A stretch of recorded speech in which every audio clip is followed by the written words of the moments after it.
أعوذ بالله من الشيطان الرجيم.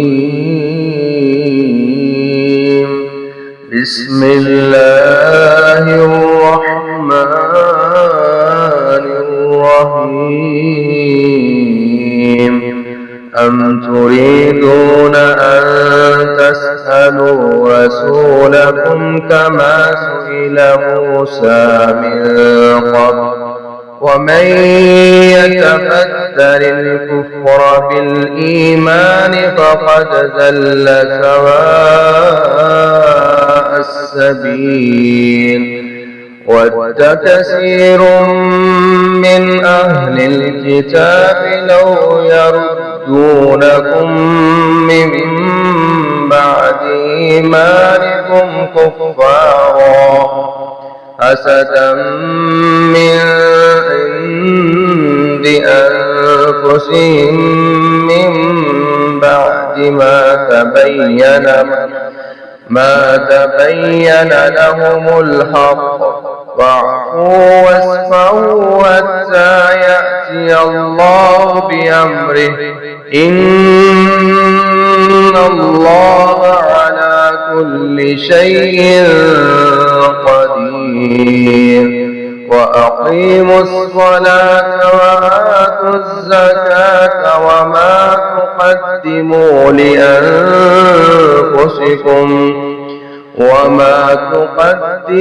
لأنفسكم من خير تجدوه إن الله بما تعملون بصير। क्या तुम चाहते हो कि तुम सवालात करो अपने रसूल से जैसा कि मूसा अलैहिस्सलाम से सवालात किए गए इससे कबल, और जो इख्तियार कर ले कुफर को ईमान के बदले तो तहकीक वो भटक गया सीधे रास्ते से।